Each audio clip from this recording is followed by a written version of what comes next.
On Wednesday night, it was 52-22 advantage Spurs. Warriors closed that gap. They scored 10 more points in the paint and limited San Antonio to 40. That's a huge stat there. Only 18 assists, but that was because Curry said, get out of my way. I'm going to take this dance for myself. Free throws basically even there, but the turnovers as well. San Antonio with a lot of turnovers, 21 tonight, 20 on Wednesday night. That is 41 turnovers in 2 games against the Golden State Warriors. So Warriors took better care of the ball than a young San Antonio team, and they get the sweep down in San Antonio. But it all happened in that third quarter, of course. This was a fun game, back and forth all throughout, nip and tuck, and then Steph and Curry said, you know what? I think I need to take over again and have another third quarter flurry. He ended the third quarter with 14 consecutive points for the Warriors. He played every single second of this frame. 17 points, Fezzi, 6 of 11, 4 of 8 from the three-point line. And look at this, crossover, Keldon Johnson, you want this? Not really. Look at D'Anthony Melton on the bench. He's like, oh my gosh, what do you do?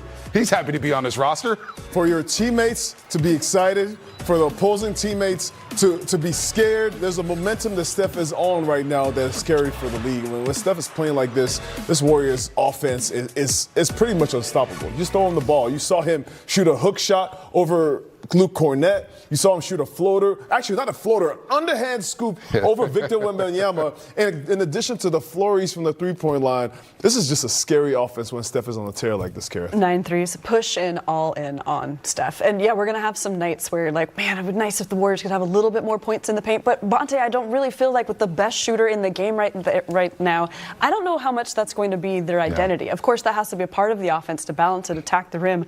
But yeah, half of your shots tonight, half of your field goal attempts are from 3. Okay, when you have Steph Curry taking them, you go for it. This is how the Warriors changed the league. I don't know how far they can get away from this identity as long as they have some compliments along the way. Yeah, they had plenty of compliments. Jimmy Butler, 7 of 14, 21 points, 8 rebounds. Look, he had a quiet fourth quarter, but he had a great trip in San Antonio. He did his thing there. He was looking at Wemby saying, you know what, I could get to the rack on you. That was a tough finish right there from Jimmy Buckets, Fezzi. 8 rebounds, 2 steals. Jimmy did a little bit of everything. Those buckets were key right there, especially there was the one he had over Jimmy Butler in the middle of the paint right here. This floater right here. This is a big bucket. This is those non-Steph minutes when Steph went to the bench the start of the fourth.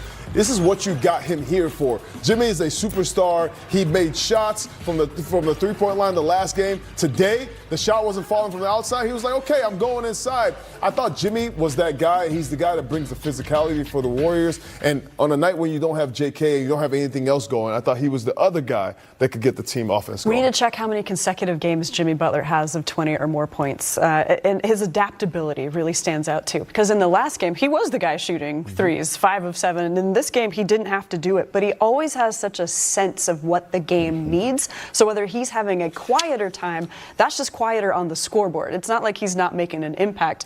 I was watching that video, and it was funny to see as he went by Wemby for that shot off the glass. Wemby hung his head after that one a little bit, like, got me. So Jimmy has a lot of ways to get under the skin of an opponent. I feel like we're not giving enough credit to the Warriors' defense. Like the second half, the first half, I heard you say earlier, the Spurs shot in the 60s in the first half. Well, no, in the third quarter, the Spurs shot 68% in the third quarter. Yet Curry carried the load offensively, and it was only a 34-30 advantage for San Antonio. That fourth turnovers. Defense, they were turning them over. They were running on the offensive end. I thought Steph Curry, his momentum shifted everything towards the Warriors' way. Just the way the flow, the confidence of the Warriors changed with Steph hitting those shots. And at times, Jimmy Butler, when Draymond Green was on the bench, would guard Wemby and would say, you know what, I can just body him up a little bit, push him off his spots there. So Jimmy Butler, an all-around great trip so far for him when you take away that Oklahoma point shot going. That was the first game. Yep, getting his own three-point shot going a little bit more in this one, because that three-point shot has been tough for him as he came back. He was like 4 of 16 coming into the series, so slowly as he gets going. But you could tell the team was invested in getting him going. As I mentioned, had the first 5 points for the Spurs tonight. That's the kind of thing you decide, okay, we can see a teammate who needs a little boost. Let's get it. The Warriors did the same thing for Will Richard tonight, making sure that he had the first bucket, trying to get him going after only 3 points in the last game. I think the Warriors adjusted very well to De'Aaron Fox. He started off the game attacking, going downhill. He made some open shots from the three-point line, and he could have easily been the guy to carry the team the whole way. Second half, you had GP2 on him, you had Will Richard, you had, the Warriors just continue to throw bodies at these different guards. And I love the fact that he got 24 points, but he had to do that on 22 shots. Yep. Some big key turnovers, still trying to find his rhythm with Wemby, and in this offense, trying to figure out what his role is. But the Spurs giving him the last shot of the game says what they think about him as a point guard. Mm-hmm. He is going to be the guy to carry them alongside Wemby. So the point guard is. Your point guard is the guy that's supposed to get you situated. So those turnovers are going to cost him. And as he continues to get better, get in shape, get into the flow, understand his teammates and chemistry, this is just his third game back, or fourth game back.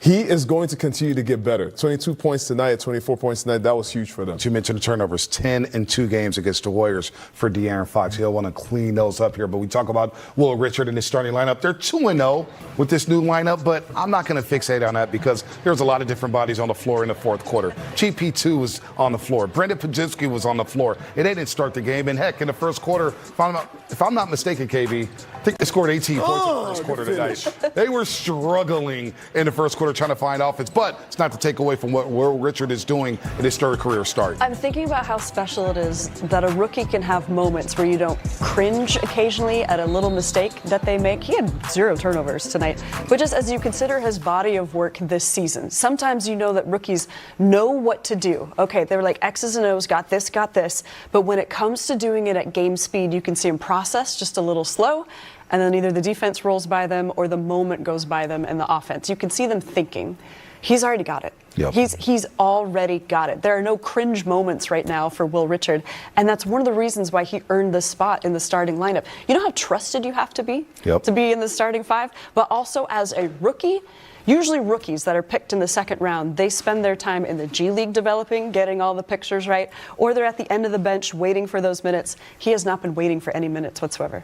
Says a lot about his trust, this trust that Steve Kerr has. Let's go even deeper into this masterpiece of a night, Dub Nation, because what we witnessed wasn't just another highlight reel. It was a message.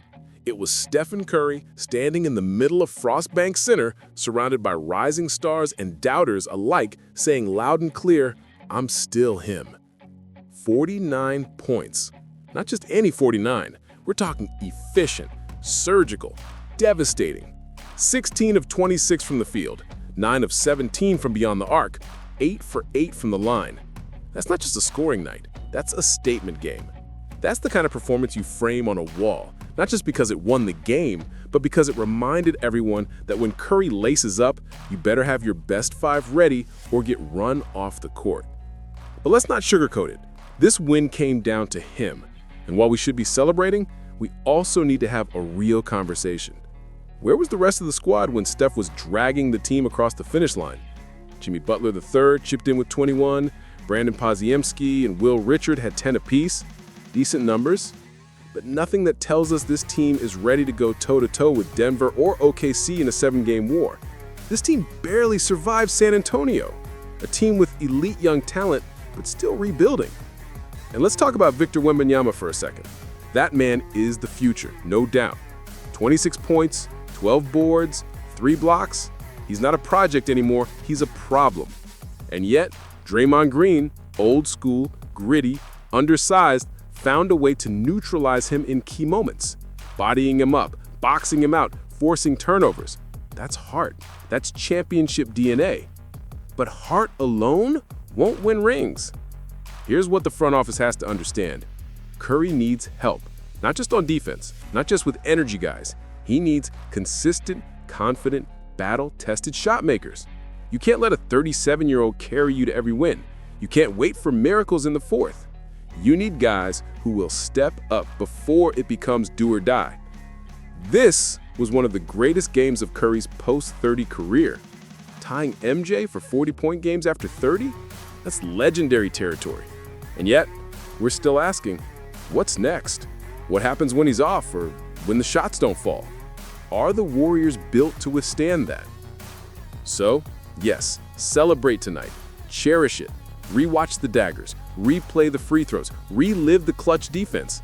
But also recognize that today's win was a gift and a wake-up call. This is the version of Curry that should be leading a contender, not carrying a question mark. Dub Nation, drop your thoughts in the comments. What trade needs to happen? Who needs more minutes? What's the next move? This channel is for the real ones, for the believers, for the skeptics, for the faithful who still think this dynasty has one more run in it. We'll be here every game, every bucket, every truth. This is Warriors Nation News. Let's ride.